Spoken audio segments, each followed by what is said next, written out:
গল্পের শুরুতে আমরা দেখতে পারি একটি মেয়েকে যার নাম কিনা সিয়ং। সিয়ং একজন ট্রান্সলেটর, চাইনিজ ট্রান্সলেটর। কোরিয়া চায়নার মধ্যে যে মিটিং হয় সেই মিটিংয়ের ট্রান্সলেটর এই মেয়েটি। হঠাৎই মেয়েটির ফোনে একটি কল আসে।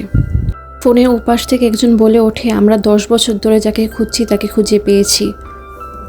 কথাটি শুনে সিয়ং অনেক বেশি খুশি হয় এবং তাড়াতাড়ি করে সেই মানুষটিকে দেখতে চলে যায় যাকে কিনা সে 10 বছর ধরে খুঁজছে। কাহিনী চলে যায় আরও অনেক পিছে, 1993 সালে। কোরিয়ার ছোট্ট একটি গ্রাম। তারা হচ্ছে পল এবং জন। পল হচ্ছে বস। তারা একটি লোন কোম্পানিতে জব করে, যাদের কাজ লোন দেওয়া আর লোন তাদের কাছ থেকে আদায় করা।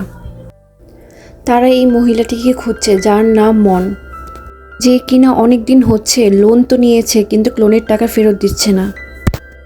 এ হচ্ছে মনের মেয়ে।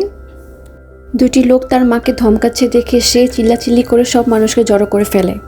মোনা পলকে বলে, আমার স্বামী মারা গিয়েছে, আমি আগামী মাসে আপনার টাকা শোধ করে দিব। পন কোনো কথা না শুনে তার মেয়েকে নিয়ে বলে যে তার মেয়েকে পণ হিসেবে নিয়ে যাচ্ছে। পণ অর্থ হচ্ছে বন্ধক। পল মেয়েটিকে বলে, তুমি চিন্তা করো না, আমি খারাপ মানুষ না, তুমি আমার কাছে ভালোই থাকবে। এই দিকে বাচ্চা মেয়েটির মা এদিক ওদিক ছোটাছুটি করে টাকা কিভাবে ম্যানেজ করা যায়, অনেকের কাছে সাহায্যও চায়, কিন্তু কোনো জায়গায় সাহায্য না পেয়ে সে তার এক আত্মীয়কে কল করে।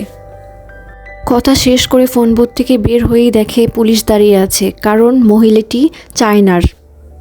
কোরিয়াতে সে ইনলিগালভাবে থাকছিল, এই জন্য পুলিশগুলো তাকে ধরে নিয়ে যায়।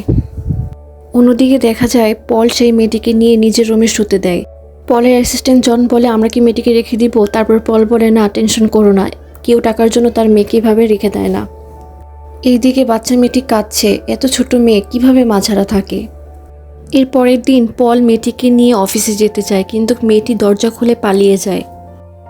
পল আর পলের অ্যাসিস্ট্যান্ট মেয়েটির পিছে ছুটতে থাকে, মেয়েটিকে খুঁজতে থাকে, বাট মেয়েটি দৌড়ে পালিয়ে যায়। মেয়েটিকে হারিয়ে পল এবং পলের অ্যাসিস্ট্যান্ট রাস্তায় বসে ভাবতে থাকে যে এখন কি হবে। মেয়েটি তার বাসায় চলে যায়। দৌড়ে আসার ফলে মেয়েটির পায়ে অনেক আঘাত পায়, তাই মেয়েটি তার পায়ে মলম লাগাচ্ছিল এবং কল্পনাতে তার মাকে কল্পনা করছিল।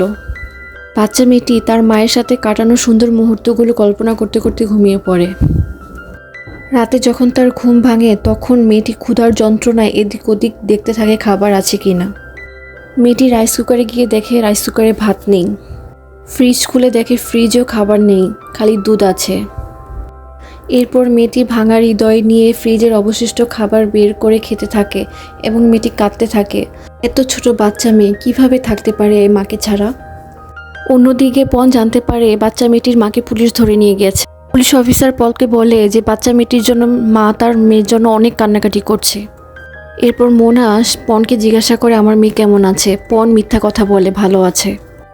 মোনা পলকে একটি নাম্বার দেয়, এই নাম্বারে ফোন করলে সে তার সব টাকা পেয়ে যাবে এবং তার মেয়েকে নিয়ে তার কাছে দিয়ে দিতে বলেছে। এবং মা মেয়ের একটি ছবি আর একটি ভয়েস রেকর্ডার, যেইখানে ভয়েস রেকর্ড করে মেইল পাঠানো যায়। তখনকার সময়ে এত মোবাইলের যুগ ছিল না। অন্যদিকে বাচ্চা মেয়েটি তার বাসা ছেড়ে চলে যায়, যাওয়ার আগে একটি চিঠি লিখে রেখে যায় তার মার জন্য। বাচ্চা মেয়েটি বাসা ছেড়ে যাওয়ার পর পল আসে সেই বাসা দেখতে। পরে পল বাসায় বাচ্চা মেয়েটিকে দেখতে পায় না। বাচ্চা মেয়েটি রাস্তায় হাঁটতে হাঁটতে একটি পাগল বাচ্চা মেয়েটিকে পায়। পাগল বাচ্চা মেয়েটিকে ধাওয়া করে এবং ধরে মারতে থাকে। সেই মুহূর্তে পল চলে আসে এবং সেই পাগলটিকে মেরে ভাগিয়ে দেয়। পল সেই বাচ্চা মেয়েটিকে বলে, তুমি কোথায় চলে গিয়েছিলে? আমরা তোমাকে কত জায়গায় খুঁজেছি। বাচ্চা মেয়েটি জিজ্ঞাসা করে, আমার মা কোথায়? তারপর পল বলে, তোমার মা চায়নাতে চলে গেছে তোমাকে একা রেখে। কারণ পল বলতে চায়নি যে তার মা পুলিশ স্টেশনে পুলিশের কাছে। বাচ্চা মেয়েটি এটি শুনে চিৎকার করে কাঁদতে থাকে। পলও অনেক কষ্ট পায় বাচ্চা মেয়েটির কান্না দেখে, কিন্তু তার কাছে কিছু করার ছিল না। মেয়েটিকে বলে, তোমাকে একজন বড়লোক মানুষ দত্তক নেবে, তুমি টেনশন করো না, সেখানে ভালোই থাকবে। আসলে বাচ্চা মেয়েটি হচ্ছে সিয়ং। সিয়ং পরদিন ঘুম থেকে উঠে ঘরের সব কাজ করতে শুরু করে। ঘর ঝাড়ু দেওয়া থেকে শুরু করে ঘর মোছা। পলের এগুলো দেখে একদমই ভালো লাগে না। পল বলে, তুমি এসব কাজ কেন করছো? এরপর সিয়ং পলকে পানি এনে দেয় পানি খাওয়ার জন্য। এতে পলের অনেক মায়া হয় বাচ্চাটির জন্য। এরপর পল বলে, তোমার জামা নেই না, চলো আমরা শপিং মলে যাই এবং তোমার জন্য কিছু জামা কিনে নিয়ে আসি আমরা। এরপর পল মেয়েটিকে নিয়ে শপিং মলে যায় এবং মেয়েটিকে কিছু সুন্দর সুন্দর ড্রেস কিনে দেয়। এরপর মেয়েটিকে নিয়ে ডিনার করতেও যায়। বাচ্চা মেয়েটি যখন ডিনার করছিল তখন তার মনের একটি ইচ্ছার কথা তাকে বলে। তার ছোটবেলা থেকে ডিজে দেখার অনেক শখ, পল যাতে এই তার শেষ ইচ্ছাটা পূরণ করে। পলও রাজি হয়ে যায়। তারপর তারা তিনজন যায় ডিজে পার্টি দেখতে। সেখানে বাচ্চা নিয়ে যাওয়া অ্যালাউ ছিল না, তারপরও তারা চুরি চুরি করে ঢুকেছিল। বাচ্চা মেয়েটি সেদিন অনেক খুশি ছিল এবং পল বাচ্চা মেয়েটিকে একটি ডিজে সিডিও কিনে দেয়। বাচ্চা মেয়েটির তো খুশির ঠিকানা থাকে না, সে অনেক হ্যাপি ছিল। গাড়িতে সে ডিজে শুনে শুনে যাচ্ছিল। এরপর বাচ্চা মেয়েটি পলকে জড়িয়ে ধরে থ্যাংক ইউ বলে। পলেরও অনেক মন খারাপ হচ্ছিল বাচ্চা মেয়েটির জন্য, কাল বাচ্চা মেয়েটি চলে যাবে তার জন্য। বাবা না হয়েও মেয়েটার জন্য পলের অনেক খারাপ লাগছিল। এরপর তারা দুজন একটি কেক কিনে যায় তার ফেয়ারওয়েলের দিন পালন করার জন্য। আজই তো তার শেষ দিন ছিল, কাল তো তার সেই দত্তক নেওয়া পরিবারের কাছে চলে যাবে সে। তার আঙ্কেল বাচ্চা মেয়েটিকে নিতে আসে, কিন্তু বাচ্চা মেয়েটি তাকে চিনতে পারে না। তার আঙ্কেল তাকে বলে অনেকদিন দেখা হয়নি তো, তাই মনে হয় চিনতে পারছে না। এরপর পলের পাওনা টাকা দিয়ে সে বাচ্চা মেয়েটিকে নিয়ে চলে যায়। পলের অনেক খারাপ লাগছিল। পল তাকিয়ে আছে বাচ্চা মেয়েটির দিকে। বাচ্চা মেয়েটিও কাঁদো কাঁদো চেহারা করে পলের দিকে তাকিয়েছিল। এরপর পলে কোনো কাজেই মন বসছে না, তারা অনেক বোরিং হচ্ছিল। এরপর পল তার ঘরে একটি ফোন দেয়। একটি মহিলা ফোনটি রিসিভ করে, কিন্তু মহিলাটি ভালো করে পলের সাথে কথা বলেনি। এতে করে বাচ্চা মেয়েটির আঙ্কেলের ঠিকানা বের করে সেখানে চলে যায় এবং জানতে পারে সেই বাচ্চা মেয়েটিকে সে বিক্রি করে দিয়েছে, তার কাছে রাখেনি এবং পল তাকে অনেক মারধর করে। বাচ্চা মেয়েটিকে একটি বাড়ি বিক্রি করে দিয়েছে তার আঙ্কেল। বাড়ির মহিলা বাড়ির যত সব কাজ আছে, বাথরুম পরিষ্কার থেকে শুরু করে ঘরের খাবার বানানো, সব এই মেয়েটি ছোট বাচ্চাটিকে দিয়ে করাতো। একদিন বাচ্চা মেয়েটি তার বাড়ির আংটির কাছে যেয়ে জিজ্ঞাসা করে যে আংটি, আমি স্কুলে যাব কবে? বাড়ির সেই মহিলাটির উদ্দেশ্য ছিল খারাপ। এখন ছোট আছে বাচ্চাটি, তাই তাকে দিয়ে সব কাজ করিয়ে নিচ্ছে, আর বড় হলে তাকে দিয়ে খারাপ কাজ করাবে, এই তার উদ্দেশ্য। বাচ্চা মেয়েটি তার মায়ের দেওয়া ভয়েস সেই মেলে একটি মেইল পাঠায় ভয়েস। পলকে সে এটা বলতে পারে না যে সে কত খারাপ আছে। পলকে বলে সে ভালোই আছে। পলও শুনে ভালো আছে। পল ফিরে আবার ভয়েস মেসেজ পাঠায় যে তোমার কোনো সমস্যা হলে আমাকে বলো, কিন্তু পল তার কোডটি দিতে ভুলে যায়। এইদিকে নিষ্পাপ বাচ্চা মেয়েটি খাচ্ছিল। বারে একটি লোক এসে কাচের বোতল ছুঁড়ে মারে এবং সেই বাড়ির থাকা মহিলাটি তাকে ডাকে সেই কাজগুলো পরিষ্কার করার জন্য। সেই বাচ্চা মেয়েটিও চলে যায় কাজগুলো পরিষ্কার করার জন্য। এরপর সেই লোকটি মাতাল অবস্থায় তার উপর আরেকটি কাচের বোতল ছুঁড়ে মারে। এরপর তার গাল কেটে যায়। তারপর ওই বাড়ির মহিলাটি নিয়ে তাকে গালে নীল পালিশ লাগিয়ে দেয় ডাক্তারের কাছে নিয়ে যাওয়ার বদলে। এরপর পলের মনে হয় সে তো তার কোড নাম্বারটি দিতে ভুলে গেছে। সে আবার একটি ভয়েসমেল পাঠায়, তার কোড নাম্বারটি বলে এবং বাচ্চা মেয়েটি তাকে কল করে তার এই অবস্থার কথা বলে এবং তার যে জায়গায় থাকে সেই ঠিকানা দেয়।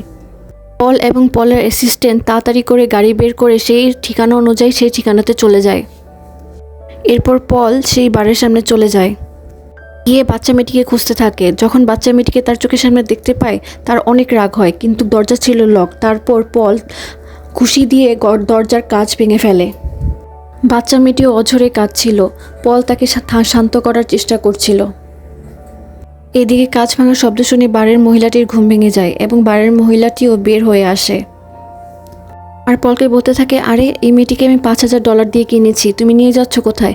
তারপর পল বলে, আর তুমি কাল তোমার টাকা পেয়ে যাবে, এই নাম্বারে কল করো, কাল তুমি তোমার টাকা পেয়ে যাবে। এরপর পল বাচ্চা মেয়েটিকে নিয়ে বাসায় ফিরে আসছে। বলে রাখি, এই বাচ্চা মেয়েটিকে পল পন বলে ডাকত, যেটি কোরিয়ান ভাষায় বন্ধক।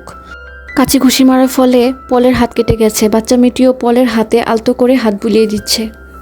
পল এভাবে কারো বাবা না, কিন্তু মেয়েটির প্রতি পল বাবার স্নেহ ভালোবাসা অনুভব করছিল। এর পরের দিন পন যখন ঘুম থেকে উঠে সে তখন অনেক হ্যাপি ছিল। গল্প চলে আসে বর্তমানে। মেয়েটি যাকে খুঁজছিল সে নাকি এই হসপিটালে আছে। তারপর মেয়েটি সেই মানুষকে দেখতে চলে যায়। তারপর মেয়েটি দেখে বুঝে যে এই সেই মানুষ না যাকে সে খুঁজছিল। তারপর তারা হতাশ হয়ে হাসপাতাল থেকে বের হয়ে যায় এবং পুলিশ ইন্সপেক্টরকে বলে আমরা তাকে খুঁজে পাইনি। আমাদের গল্প আবারও আগে সেই জায়গায় নিয়ে যায়। পল নিয়ে যায় সে বাচ্চা মেয়েটিকে স্কুলে ভর্তি করাতে, কিন্তু স্কুলের টিচার সেই পলকে বলে ও তো স্কুলে ভর্তি হতে পারবে না, ও তো কোরিয়ান নাগরিকই না। এরপর বাচ্চা মেয়েটির মন অনেক খারাপ হয়ে যায়। টিচার পলকে বলে একটি উপায় আছে, যদি এই মেয়েকে কোনো কোরিয়ান ফ্যামিলি দত্তক নেয় তাহলে সে স্কুলে ভর্তি হতে পারবে।